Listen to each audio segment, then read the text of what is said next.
Hello, everyone. I'm here to talk about the topic how to write so that others read. At the outset, let me first start by sharing a little bit about my writing journey. I started writing in the year 2003. One of my first publications was this article, which got published in stickyminds.com. And I have three blogs. Few of them, a couple of them are sporadically updated, but I do write more on LinkedIn, Twitter. I did a technology journalism for a couple of years as a side project and write for publications and magazines. Contributed to two books. I think one of which was for internal publication. Another one is in process of coming out right now.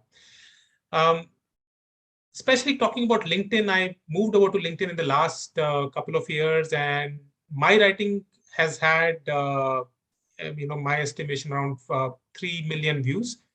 Before you make any sense out of this number, I do want to tell that views and likes, they are vanity metrics, but this kind of is a validation enough for me to tell all of you that I have exposed my work out in public often for me to build a good point of view on what is a good writing, but more importantly, what constitute a bad writing. And what is writing? I think let's understand what is writing. And in my book, the writing is above all a transaction. A reader donates his time and attention, and in return, you as a writer has an obligation to give reader something worthy of the time and attention that he or she has given.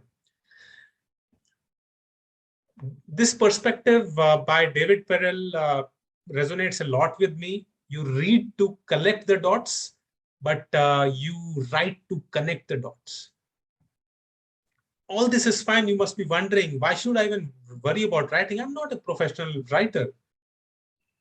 My dear friends, if you are in a business and you're writing anything to get results, then you are a professional writer. And I presume all of us are in our professions. What I'm going to be talking about today are 15 points, 6 points on why I feel it is important to invest in writing skills and what can you do to improve. Remaining 9 points focused on that. Let's get started right away. 6 reasons why I feel investing in writing skills is important. The reason number one, you rely on writing to get results. All the people you collaborate with, your supervisors, client customers, your team members, will form an opinion of you based on your writing. If your writing is sloppy, they'll think that your thinking process is sloppy.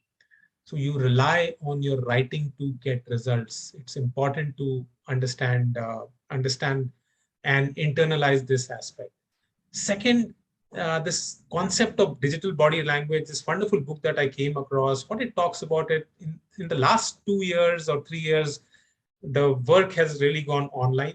And for most of our day-to-day communication, we rely a lot subconsciously on traditional body language cues, like how a person is sitting, whether he or she is sounding interesting or not, and stuff like that. But now, with the work going online and hybrid, most of the time, the traditional body language signals are no longer available. The new signals have come in, like how an email is written, how, whether you're liking a post or not, you're using an emoji or not. So your digital body language, writing forms a very important part of the digital body language. So your digital body language matters more than what you think it does. Writing is a serendipity vehicle. I mean, ever since the time I have started to write publicly, it has helped me make a lot of connection, and which have helped me in various aspects or various phases of my career. So writing can be a door opener if you create value by writing regularly, if you focus on your differentiation and create enough pull in your writing so that it reaches a broader audience. Good writing gets you hired and promoted. Satya Nadella, in one of his interviews, was asked what are the things that he looked to when hiring people. He just said two things. Do you create clarity in the organization, and do you create energy? And when it talks about clarity, writing is a process of untangling the mess, untangling the the disjointed thought process and present it in a way that can bring clarity for the organization. There is a hidden cost to bad writing which you don't know. You send out an email to your leadership team, and leadership team has to spend time to edit your thoughts before it can be presented to customers. You not only lose organization time, you also lose goodwill, you also lose reputation in the process. So there is bad writing can lead to a lot of bad decisions. Last point, why you should invest in writing skills. Based on my own journey, I think one of the conscious decisions that I made early in my career was to focus a lot, rather than taking a ladder approach to career.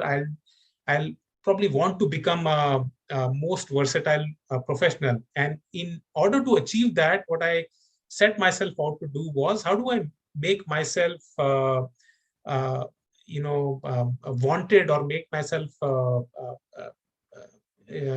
seem wanted for the various other industries and the subdomains that I want to work on. These are the subdomains that I've worked on so far.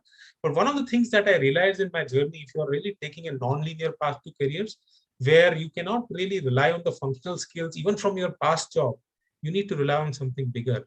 And bigger is something which I called as timeless skills. So timeless skills are nothing but the skills which are relevant today, tomorrow, after 10 years, 15 years, even 30 years. And writing skill, the conscious focus on those have helped me a lot in my journey to kind of traverse through the path that I've set for myself. But we have a problem. What is the problem with writing? The problem is that nobody wants to read your shit. Did I just use the S word in the meeting? No, it was not me who read it. There is a book by this name written by Stephen Pressfield called as Nobody Wants to Read Your Shit, where he shares his perspective on why there is so much of bad writing and what he did to overcome that. I'll tell you one interesting data point. So World Bank in 2014, slightly dated data point, but they set out on the mission to figure out a lot of policies and a lot of content they were producing to bring change in the world, in the policy, in the overall environment. How much of difference was it creating? What they figured out was startling. 31% of the report that they created and put in public domain were not downloaded at all. 87% of the reports were not cited at all. Such a huge cost to the human potential there. So most of us tend to think good enough writing is good enough for my work. My dear friends, this mindset is costly. Writing well is a big deal. And in the next, I want to share 9 ideas from my own experience and something that I have kind of cultivated and experienced on my own that helped me improve my writing. The first one, I learned a lot from this book, Stories at Work by Anuj Chakraborty, but one of the tactical things that I learned was what he called as collecting stories, the process of collecting stories. I think we do collect stamps, we do collect a lot of stuff, but I think he said you should be a story collector if you want to become better at storytelling.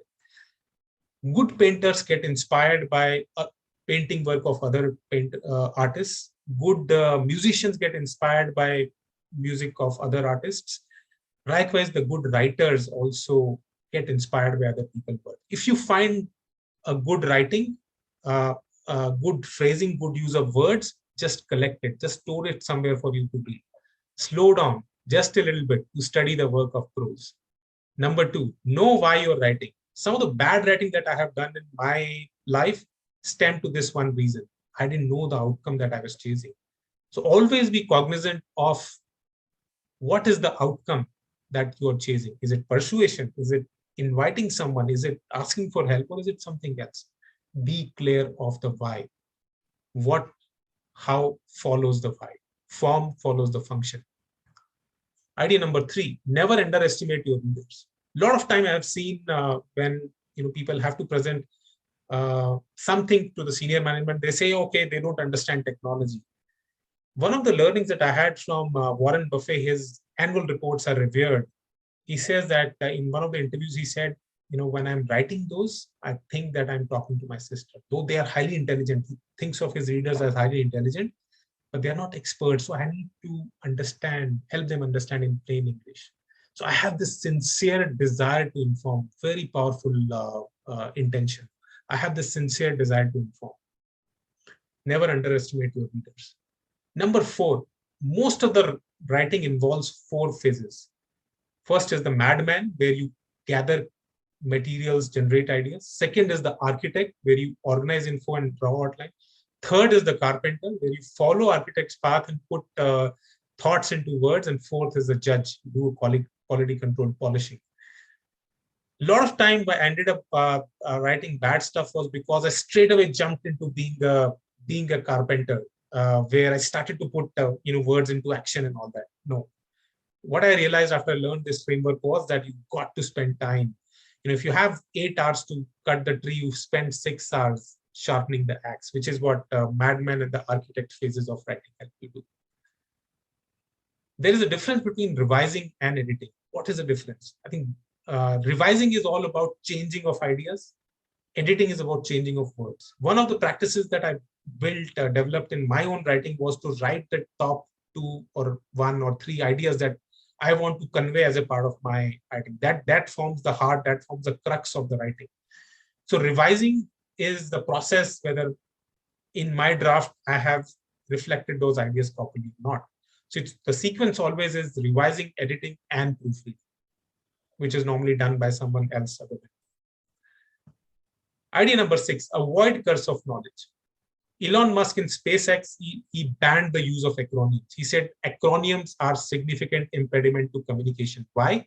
Because somebody pretends as an expert, creates an acronym, and it kind of makes the communication more expensive.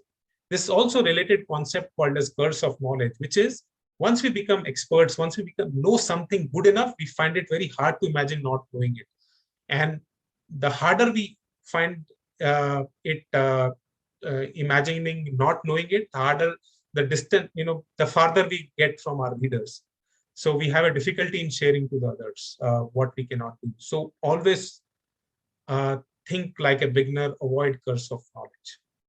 Tip number 7, think first principles. First principles are nothing but foundational problem-solving principles. I think when I'm doing the revision of my work, I do ask myself these questions. What am I really trying to say? Why should people care? What is the most important point? What is the easiest way to understand the most important point? How do you want readers to feel? What should the reader do next? Very powerful point by Shreyas. Embrace 2 modes of writing. I think, again, this idea by David Perel, I ended up applying because, so bear mode, as much as lighthearted it sounds, it is a state of unfocused play when you are discovering new ideas. It's like you go for conversation, you take breaks, and you allow for ideas to date, allow for ideas to merge. Whereas coffee mode is that deep work that you do. So good writing comes out as is a combination of bear mode and the coffee mode. And last but not the least, embrace tool. Hemingway app I use sometimes. You guys can explore it. It helps to figure out which part of your writing is complex. I've used it. It helps you do the readability scores, as you can see in this example from grade 10 to grade 6. There is another app which helps you, Quillbot, which helps you paraphrase. Again, the output of these apps, you have a choice to use or not, but they are there. These tools are there to help you improve your writing. And there's also this tool called as use the very, which usage of the word very is said that it makes your writing look ordinary, and this site helps you find alternate words. With this, I come to the end of my presentation.